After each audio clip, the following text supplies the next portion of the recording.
Ito na po yung mga rebulto na pinakumpiska ng Panginoon kagabi. Sinunog na po. Hallelujah. Si Jesus Christ lamang ang makapangyarihan sa lahat, wala nang iba. Hindi po ito paglalapastangan doon sa mga naniniwala dito. Hindi po ito paglalapastangan, hindi po ito pambabastos. Ito po ay katotohanan, salita ng Diyos. No?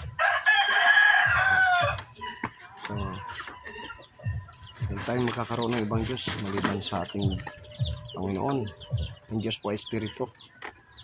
No? Na dapat natin siya sambahin sa Espiritu at katotohanan. Hallelujah. Ano po?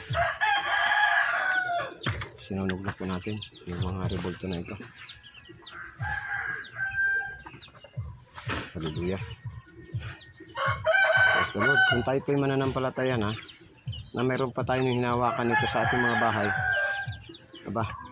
ay dapat natin malaman na ito po ay hindi pinapatira sa ating mga bahay. Ito po yung dala nito ay sumpa, sakit, karamdaman.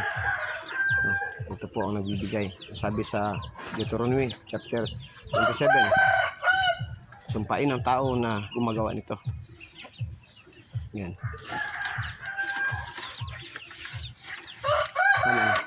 At mamaya na naman. So, pagkatapos nito, isasako po natin ulit at itatapon. Itatapon natin ito. Praise the Lord. So God bless po sa ating lahat. Nawa, complete protection doon sa mga lingkod ng Diyos na mayroong mga ganitong pinapagawa ang Panginoon. God bless po.